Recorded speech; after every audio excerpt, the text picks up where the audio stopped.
오늘은 요한계시록 3장에 나오는 빌라델비아 교회에 보내는 주님의 말씀을 함께 나누고자 합니다. 이 명칭이 이름의 뜻이 있습니다. 이게 그리스어에서 나온 말인데 사랑이나 우정을 뜻하는 필로스, 그리고 형제나 그리고 동료를 뜻하는 아델포스라는 말이 합쳐져서 필라델피아라는 말이 되었습니다. 말하자면 형제의 사랑과 우애, 이런 뜻이 되겠죠. 수립이 되었고 여기서 잡지도 발간이 되고 또 이것이 언론 활동을 통해서 우리나라가 독립국가라는 것, 그리고 독립해야 된다고 하는 당위성을 전하는 그런 일들을 감당했다고 합니다. 그리고 미국 내에 한국 친우회라고 하는 이 독립운동을 지원하는 지부가 여러 군데 생기게 됐는데 그 발판도 바로 필라델피아에서 시작이 되었다고 합니다. 그런데 왜 이 도시에는 이런 이름이 붙었을까요? 여기에는 한 가지 사연이 있다고 합니다. 기원전 2세기에 버가모의 한 왕이 있었는데 그 왕의 형이 그리스에 붙잡혀 가게 되었다고 합니다. 그래서 이 동생이 왕이 되어서 나라를 다스리고 있다가 어느 날 죽은 줄만 알았던 형이 살아서 돌아오게 된 겁니다. 동생은 형이 살아 돌아오는 것을 기뻐하면서 기꺼이 자신의 이 왕 자리를 형에게 양보를 했습니다. 형이 왕이 된 이후에 자신의 동생의 그 깊은 우애와 형제를 기념하기 위해서 도시를 건설하고 그 도시의 이름을 필라델피아라고 지었다는 것입니다. 이러한 형제 사랑의 의미가 담겨져 있는 도시가 바로 필라델피아입니다. 오늘 본문에 나오는 이 필라델피아 교회도 그 이름에 걸맞는 사명을 감당하던 그런 교회였습니다. 형제 사랑과 성도 간의 우애를 돈독히 하던 그런 교회였다고 하는 것입니다. 8절에 보시면 이런 말씀을 주님이 하십니다. 내가 내 행위를 아노니 내가 작은 능력을 가지고서도 내 말을 지키며 내 이름을 배반하지 아니하였도다. 요한계시록에 나오는 주님의 사명이 있습니다. 그것은 믿음과 사랑과 섬김과 인내인데 이 규모가 작고 재정도 풍족하지 않았던 필라델피아 교회가 주님의 말씀을 잘 감당했다는 말입니다. 작은 규모였음에도 사람도 많지 않고 재정도 넉넉하지 않았는데 정말 혼신을 다해서 주님의 뜻을 이루기 위해 애썼던 교회가 바로 필라델피아 교회였습니다. 작은 교회였지만 믿음은 큰 교회라고 할 수 있을 것입니다. 하지만 그 과정에 어찌 어려움이 없었겠습니까? 오늘날에도 교회의 규모가 작고 또 재정적인 규모가 작으면 교회 사명을 감당하기가 쉽지 않은데 2000년 전 초대교회에서 정말 최선을 다해서 주님의 말씀을 이루어가고자 할 때 어려운 일들도 많이 있었을 것입니다. 그럼에도 불구하고 이 필라델피아 교회는 교회의 본질과 사명에 충실한 그런 교회였습니다. 이것은 그 교회 안에 소속된 그 성도들이 마음과 뜻을 합하지 않았다면 결코 가능하지 않았던 일일 것입니다. 앞에 나오는 버가모 교회나 두아디라 교회 같은 경우에도 교회 안에 이단적인 목소리 혹은 세속적인 목소리를 내는 사람들이 다수 있었습니다. 그러니 교회가 하나 되고 주님의 일을 온전히 감당하기에는 굉장히 어려웠을 것입니다. 한마음 한뜻이 되지 않고는 교회의 사명을 감당할 수 없다는 말입니다. 교회가 분열하고 교회가 갈등할 때 그 교회가 아무리 규모가 크고 재정이 넉넉하다 할지라도 교회로서의 사명을 감당하지 못한다는 것은 오늘날 많은 교회가 분쟁을 겪고 갈등을 겪으면서 내적으로 그 에너지를 다 소모하는 바람에 외적으로 제대로 된 사역을 감당하지 못하는 모습을 우리도 여러 차례 목격하고 있습니다. 하지만 이 필라델피아 교회는 그 이름에 걸맞게 형제 사랑을 실천하는 교회, 우애가 돈독한 교회, 서로 합심하여 한 뜻으로 주님의 일들을 감당해 나가는 그러한 교회였습니다. 그러나 외부적인 어려움이 하나 있었습니다. 필라델피아 교회에는 내적 어려움은 별로 없었지만 외적으로 그들을 공격하고 그들을 거짓말로 괴롭게 하는 이들이 있었습니다. 바로 유대인들이었습니다. 당시 로마 제국 전역에는 이 유대인 공동체인 디아스포라가 많이 있었습니다. 곳곳에 회당이 있었고 많은 사람들이 유대교의 전통을 지키면서 살아가는 터전이 되었습니다. 그에 비해서 기독교 공동체인 교회는 매우 열악하고 규모나 또 숫자적으로나 작은 것을 알 수 있습니다. 그런데 이 유대인들은 자신들의 공동체를 지키기 위해서 되도록이면 로마 제국에 협조하고 그들의 정책에 어긋나지 않으려고 노력을 했습니다. 그런데 왜 주님은 그런 유대인 공동체인 회당을 향해서 사탄의 회당이라고 불렀을까요? 그리고 그들을 거짓말하는 자라고 말씀하셨을까요? 원래 이 유대교와 기독교는 형제간이라고 할 수 있습니다. 예수님도 유대인이고 초대교회 사도들도 모두가 다 유대인입니다. 그리고 기독교인들이 경전으로 삼고 있는 성경도 유대교인과 마찬가지로 구약 성경입니다. 여러모로 공통 분모가 많은 이 형제지간이라고 할 수 있는 유대교와 기독교가 왜 이렇게 반목하며 서로를 비난하는 관계가 되었을까요? 유대인들은 기독교인들을 매우 싫어했습니다. 안식일법이나 정결법 같은 그런 율법에 대한 견해도 달랐고 또 유대교 전통이나 관습에 대해서도 서로 상이한 입장을 가지고 있었습니다. 무엇보다도 기독교인들이 예수님을 메시아로 고백하고 십자가에 달려 돌아가셨던 예수님이 사흘 만에 부활하셨다라고 전파하는 것에 대해서 도저히 납득할 수가 없었기 때문에 유대인들은 이 기독교인들을 매우 싫어했던 것입니다. 이런 상황에서 로마 제국 당국도 이 기독교인에 대해서 반로마적인 성향을 가지고 있는 집단이 아니냐.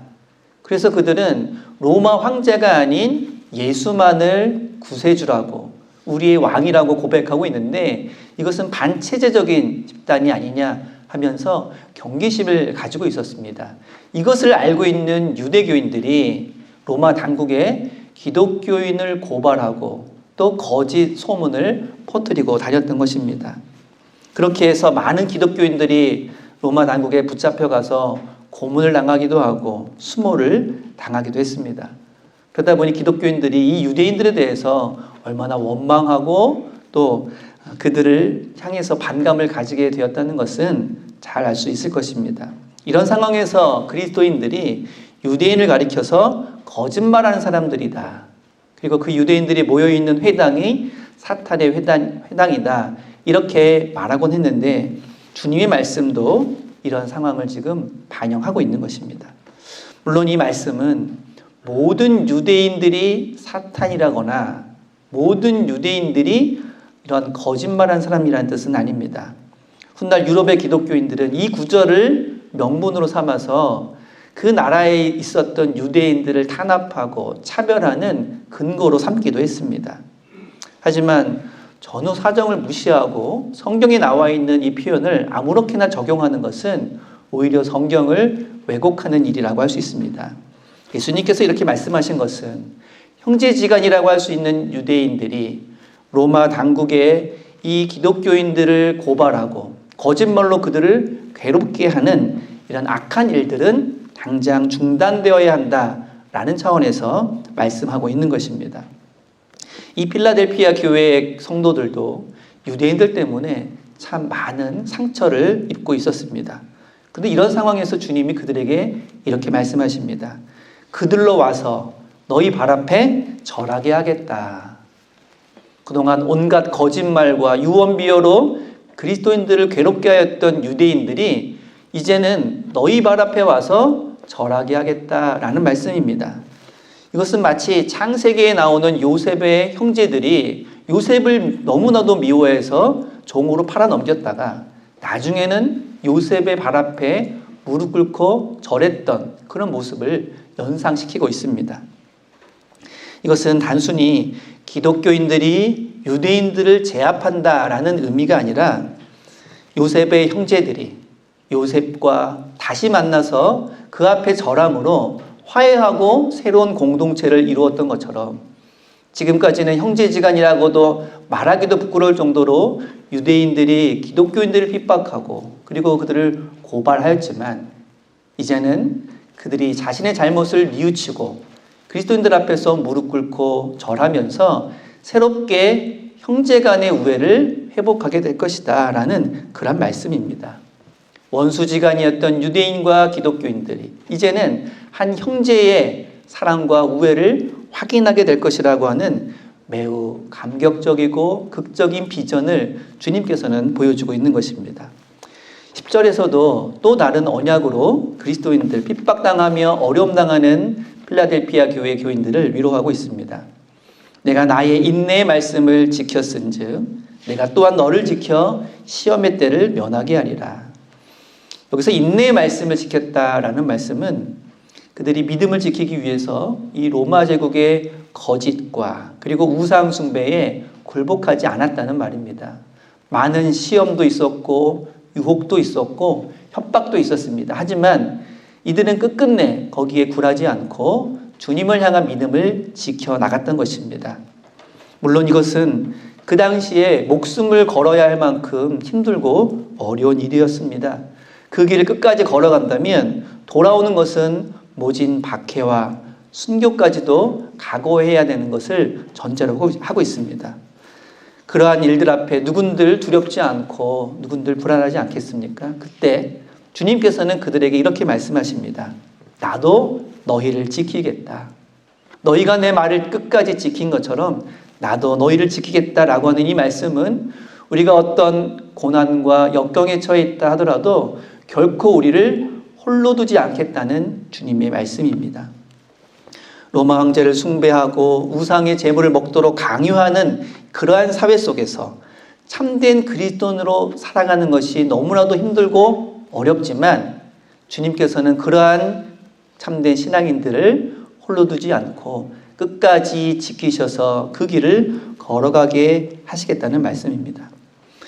지금도 주님께서는 이 거친 세상에서 우리가 힘들고 어려움 속에서 넘어질 때마다 우리를 홀로 두지 아니하시고 우리를 지키시고 함께 하시는 줄로 믿습니다. 이것은 어려운 일들이 그리스도인들에게는 비켜간다는 의미는 아닙니다. 우리가 신앙생활 잘하면 다가오던 어려움도 고난도 다 비껴간다는 그런 뜻은 아니라는 것입니다.